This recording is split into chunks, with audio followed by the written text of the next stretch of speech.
Hello అండి, అందరికీ నమస్కారం. మనం కార్తీక పురాణం ఇంతకు ముందర అధ్యాయాల్లో పురంజయుడి యొక్క కథన గురించి, పురంజయుడు చివరికి ఎలా ముక్తిని పొందాడు అనే విషయాన్ని మనం చెప్పుకున్నాం. ఈరోజు మనం కార్తీక పురాణం 24వ అధ్యాయంలోకి ప్రవేశిస్తున్నాం అన్నమాట. ఈరోజు మనం కార్తీక పురాణం 24వ అధ్యాయం. అయితే ఈ 24వ అధ్యాయం యొక్క ప్రత్యేకత దీంట్లో దేని గురించి చెప్పబడిందంటే, మనం ప్రతి నెలలో కూడా ఏకాదశి వ్రతం, ద్వాదశి వ్రతాన్ని గురించి చెప్పుకుంటున్నాం కదండి. ప్రతి నెలలో 2 ఏకాదశులు వస్తాయని, ఒక్కొక్క ఏకాదశికి ఒక్కొక్క పేరు ఉందని చెప్పుకుంటున్నాం కదా. అదేవిధంగా ఈ ఏకాదశి ఉపవాసాన్ని ఎలా ఆచరించాలి, ఎవరు పరమ భాగవతోత్తముడైనటువంటి ఆ అంబరీష మహారాజు ఏకాదశి వ్రతాన్ని ఎంత భక్తి శ్రద్ధలతో ఆచరించాడు, ఆయన యొక్క మహిమ ఏంది, దాని గురించిన విశేషాలను మనం ఈ అధ్యాయం నుంచి తెలుసుకుంటాం అన్నమాట. ఈరోజు కార్తీక పురాణం అంబరీషుడు ద్వాదశి వ్రతాన్ని ఆచరించుట. అత్రి మహాముని మరల అగస్త్యునితో, ఓ కుంభ సంభవ, కార్తీక వ్రత ప్రభావము ఎంత విచారించినను ఎంత వినను తనివి తీరదు.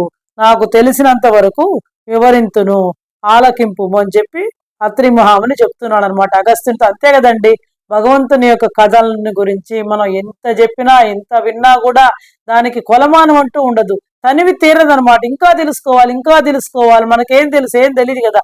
ఆవు గింజలు అర్ధభాగం కూడా మనకు తెలియదు. కాబట్టి భగవంతుని గురించి ఎంత విన్నా కూడా మనకు అనేది తృప్తి ఉండదు అనమాట, తనివి తీరదు. ఇంకా వినాలి అంటే దాని యొక్క తత్వాన్ని అర్థం చేసుకున్న వాళ్ళకి, దాంట్లో ఉండేటువంటి ఆ మొదటి రసాన్ని, ఆ భగవద్భక్తిని ఎవరైతే ఆస్వాదిస్తారో అలాంటి వాళ్ళకి ఇలాంటి పురాణాలని, కథలని, రామాయణ మహాభారతాలని ఎన్ని విన్నా కూడా ఇంకా వినాలి అని చెప్పి అనిపిస్తూ ఉంటుంది అనమాట. దానికి అదే చెప్తున్నాడు అత్రి మహాముని. ఇంకా నాకు తెలిసినంత వరకు కూడా ఇంకా కొన్ని విషయాల్ని నీకు చెప్తానయ్యా, విను అని చెప్తున్నాడు అనమాట. గంగా, గోదావరి మొదలగు నదులలో స్నానము చేసినందువల్లను, సూర్య చంద్రగ్రహణ సమయములందు స్నానాదులనరించినను ఎంత ఫలము కలుగునో, శ్రీమన్నారాయణుని యొక్క నిజతత్వమును తెలిపడి కార్తీక వ్రతమందు శుద్ధ ద్వాదశి నాడు భక్తి శ్రద్ధలతో దాన ధర్మములు చేయు వారికి అంత ఫలం కలుగును. మనం గంగా గోదావరి నదుల్లో స్నానం చేస్తే ఎంత పుణ్యం వస్తుందో, అదేవిధంగా సూర్యచంద్ర గ్రహణాలు వస్తాయి కదా, సూర్య చంద్ర గ్రహణ సమయంలో స్నానాలు చేస్తే ఎంత ఫలం వస్తుందో, అదేవిధంగా ఈ శ్రీమన్నారాయణుడి యొక్క, శ్రీహరి యొక్క, పరమాత్మ యొక్క నిజతత్వాన్ని తెలిపేటువంటి ఈ కార్తీక శుద్ధ ద్వాదశి రోజున భక్తి శ్రద్ధలతో ఎవరైతే దాన ధర్మాలు చేస్తారో వాళ్ళకు కూడా దాంతో సమానమైనటువంటి, అంటే అంతటి ఫలాన్ని కలుగుతుంది, అంతటి ఫలాన్ని పొందుతారనమాట వాళ్ళు కూడా. ఆ ద్వాదశి నాడు చేసిన సత్కార ఫలము ఇతర దినములలో చేసిన ఫలము కంటే 1000 రెట్లు అధికము కాగలదు. కాబట్టి ద్వాదశి నాడు ఎవరైతే దానము, ఎవరినైతే గౌరవించడము, ఇలాంటి దానాలు ఏదైనా సరే చేస్తారో అవన్నీ కూడా ఇతర దినాల్లో చేసిన ఫలం కంటే కూడా 1000 రెట్లు అధికమైన ఫలితాన్ని ఇస్తాయట. ఆ ద్వాదశి వ్రతము చేయు విధానం ఎట్లో చెప్పేదను వినుము. అయితే ఆ ద్వాదశి వ్రతాన్ని ఏ విధంగా ఆచరించాలో చెప్తాను వినయ్యా అని చెప్పి అత్రి మహాముని అగస్త్య మహామునితో చెప్తున్నాడు అనమాట. కార్తీక శుద్ధ దశమి రోజున పగటిపూట మాత్రమే భుజించి, ఆ మరునాడు అనగా ఏకాదశి రోజున ఏ వ్రతము చేయక శుష్కోపవాసం ఉండి, ఆ తెల్లవారి ద్వాదశి గడిలో వచ్చిన తరువాతనే భుజించవలెను. మనం ఎప్పుడు ప్రతి నెలా చెప్పుకుంటున్నాం, ఏకాదశి ఉపవాసం అనేటువంటిది దశమి రోజు నుంచే ప్రారంభమవుతుంది. దశమి రోజున ప్రాతకాలం లేచి స్నానం చేసి ఆ రోజు కూడా శుచిగా శుభ్రంగా శ్రీమన్నారాయణ పూజించి పగటి పూట మాత్రమే భుజించాలి, రాత్రికి భోజనం చేయకూడదు అని చెప్పి మనం ప్రతి నెలా చెప్పుకుంటున్నాం అనమాట. ఇక్కడ కూడా అత్రి మహాముని అదే విధంగా చెప్తున్నాడు అనమాట. కార్తీక శుద్ధ దశమి రోజున పగటి పూట మాత్రమే భుజించి తెల్లవారిన తర్వాత ఏకాదశి వస్తుంది కదా, ఆ రోజు మన స్నానం అన్ని చేసేసుకొని ఏమీ చేయకుండా ఆ శుష్కోపవాసం ఉండి తెల్లవారిన తర్వాత ద్వాదశి గడియలు వచ్చిన తర్వాతనే భుజింపవలేను.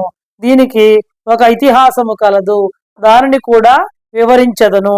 ఈ విధంగా వివరిస్తాను, సావధానుడవై ఆలకింపువని అత్రి మహాముని ఇట్లు చెప్పుచున్నాడు. ఏమని అంటే, నేను ఒక ఇతిహాసం, కథ ఉంది, చెప్తాను వినమని చెప్పి చెప్తున్నాడు అనమాట. పూర్వము అంబరీషుడను రాజు కలడు. అతడు పరమ భాగవతోత్తముడు, ద్వాదశి వ్రత ప్రియుడు. అంబరీషుడు ప్రతి ద్వాదశి నాడు తప్పకుండా వ్రతము చేయుచుండెడివాడు. ఈ పూర్వకాలంలో అంబరీషుడు అనే ఒక రాజున్నాడయ్యా. అతడు పరమ భాగవతోత్తముడు, అంటే ఎప్పుడు కూడా భగవంతుని గురించే ధ్యానం చేస్తూ ఉండేటువంటి వాడు. ఇంకా ద్వాదశి వ్రత ప్రియుడు. ప్రతి నెలలో వచ్చేటువంటి ఏకాదశి వ్రతాన్ని విడవకుండా ఆచరించేటువంటి వాడు అనమాట. ఇంకా ప్రతి ద్వాదశి నాడు కూడా ఆయన తప్పకుండా ఈ వ్రతాన్ని చేస్తూ ఉండేటువంటి వాడు. అయితే ఒక ద్వాదశి నాడు ద్వాదశి గడియలు స్వల్పముగా నుండెను. అందుచేత ఆ రోజు పెందలకడనే వ్రతమును ముగించి బ్రాహ్మణ సమారాధన చేయదలిచి సిద్ధముగా ఉండెను. అదే కదా, ఫస్ట్ ఆయన ఉపవాసాన్ని విరమించాలంటే బ్రాహ్మణ సమారాధన చేసి ఆ తర్వాత ఆయన భోజనం చేసేవాడు అనమాట. కాబట్టి దానికి ఆయన అన్ని ప్రిపేర్ చేసుకుని రెడీగా ఉన్నాడు. అదే సమయంలో అచ్చటకు కోప స్వభావుడకు దుర్వాసుడు వచ్చాను. దుర్వాసుడు అనేటువంటి ముని అనమాట. తెలుసు కదా మనకు, దుర్వాస ముని అనగానే ఆయనకు ఫస్ట్ ఎక్కువ కోపం, ఎక్కువ శపిస్తాడు అని చెప్పి అనుకుంటారు. రుద్రాంశ సంభూతుడు అనమాట. ఆయన కూడా సామాన్యుడు కాడు. ఈ బ్రాహ్మణ సమారాధన చేసి ఇంకా భోజనం చేద్దాం అనుకునే టయానికి ఈ దుర్వాస మహాముని వచ్చాట అక్కడికి.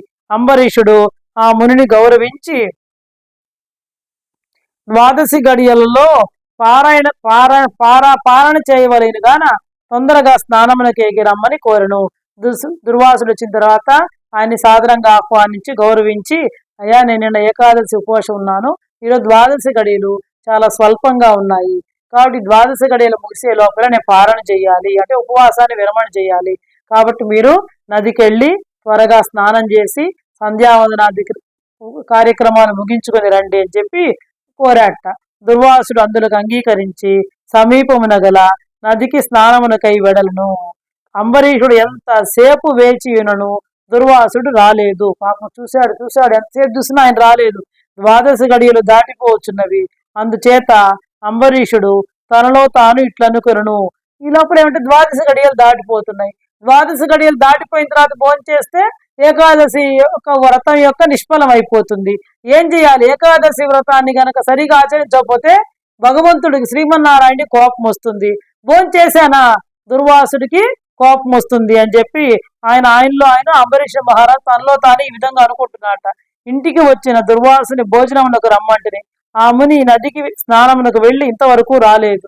బ్రాహ్మణునకు ఆతిథ్యమిత్తునని మాట ఇచ్చి భోజనం పెట్టకపోవుట మహాపాపము, అది గృహస్థునకు ధర్మము కాదు. అంతే కదండి, మన ఇంటికి ఎవరైనా ఒక ఋషి వస్తాడనుకోండి, ఆయనకు ఆతిథ్యం ఇస్తామని చెప్పి మాట ఇచ్చి ఆయనకు భోజనం పెట్టకపోవడం అనేటువంటిది మహాపాపం అనమాట. అది గృహస్థునికి ధర్మం కాదు. పైగా ఆయన వచ్చే వరకు ఆగితిన ద్వాదశి గడియలు దాటిపోను. పోనీ ఆయన వచ్చే వరకు ఆగుదాంలే, ఋషి కదా, దుర్వాసుడు మహా గొప్ప జ్ఞాని, రుద్రాం సంభూతుడు అనుకుంటున్నానా, ద్వాదశి గడియలు దాటిపోతాయి, వ్రతము భంగం అయిపోతుంది, వ్రత భంగమగును. ఈ ముని మహాకోప స్వభావము గలవాడు. ఆయన రాకుండగా నేను భుజించిన నన్ను శపించును. అసలు ఏం చేయాలో నాకు అర్థం కావట్లేదు. పోనీ ఆయన రాకుండా తిందామా, అమ్మో ఇంటికి వచ్చిన అతిథికి భోజనం పెడతా అని చెప్పి మాట ఇచ్చి ఆయనకి పెట్టకుండా తినడం మహాపాపము, అది గృహస్థునికి ధర్మయుక్తం కాదు. పైగా ఈయన అసలుకి కోపం ఎక్కువ. ఆయన రాకుండా కనుక నేను భుజిస్తే నన్ను శపిస్తాడు. ద్వాదశి గడియలు ఆయనకి అనుకుంటున్నాడు అనమాట, నాకేమీ తోచుకున్నది, బ్రాహ్మణ భోజనం అతిక్రమించరాదు, ద్వాదశి గడియలు మించిపోకూడదు అని చెప్పి బ్రాహ్మణ భోజనానికి పిలిచి ఆయనకు పెట్టకుండా తినడం మంచిది కాదు. ద్వాదశి గడియలు కూడా మించిపోకూడదు. ద్వాదశి గడియలు దాటిపోతే ఏకాదశి వ్రతం నిష్ప్రయోజనం అయిపోతుంది. గడియలు దాటిపోయిన పెదప భుజించినడల హరిభక్తిని వదలిన వాడనగుదును. ఏకాదశి నాడున్న ఉపవాసము నిష్ఫలమగును. ద్వాదశి విడిచి భుజించిన భగవంతునకు భోజనము చేసిన దుర్వాసునకు కోపం వచ్చును అని చెప్పి ఆయన అనుకుంటున్నట్ట.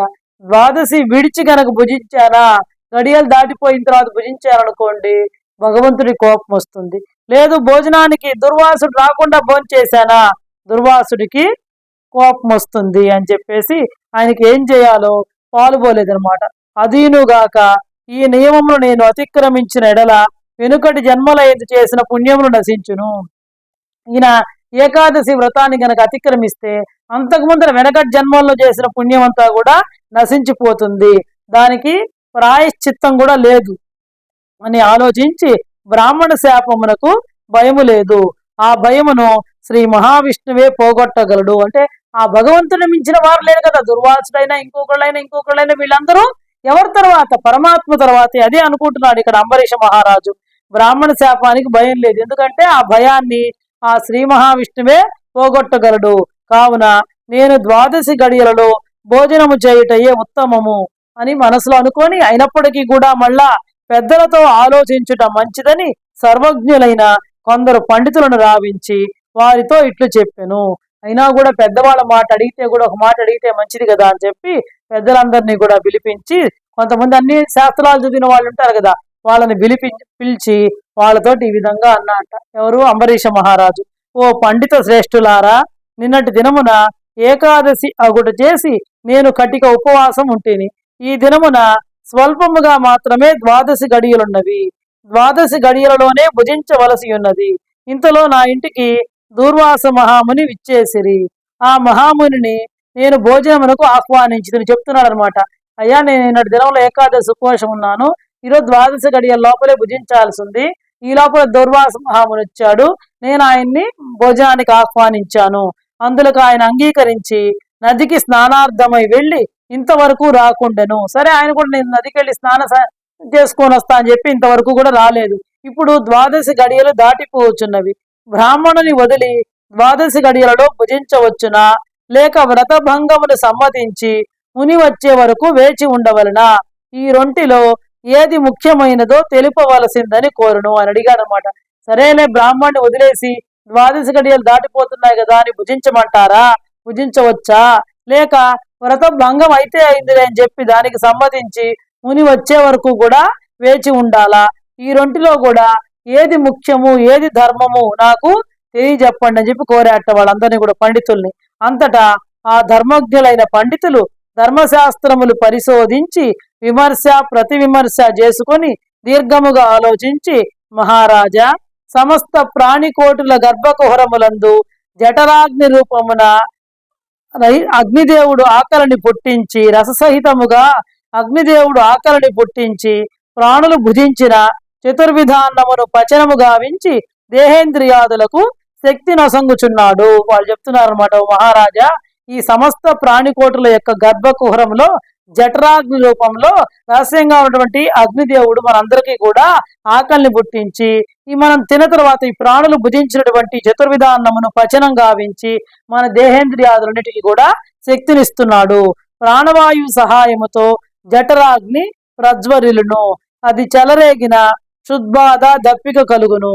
ఆ తాపము చల్లార్చవలనన్న అన్నము నీరు పుచ్చుకొని శాంతపరచవలను. ఒక్కసారి చూడండి, మనకు కూడా బరే శుద్బాధ ఆకలి వేస్తుంటుంది విపరీతంగా, కాబట్టి దానికి దప్పిక ఆకలి కలుగుతుంది అనమాట. ఆ తాపాన్ని చల్లార్చాలి అంటే అన్నం గాని నీరు గాని పుచ్చుకొని శాంతపరచాలి. శరీరమునకు శక్తి కలుగు చేయవాడు ఎవరంటే అగ్నిదేవుడు. దేవతలందరికంటే అధికుడై దేవపూజ్యుడైనాడు. ఆ అగ్నిదేవుని అందరూ సదా పూజింపవలేను.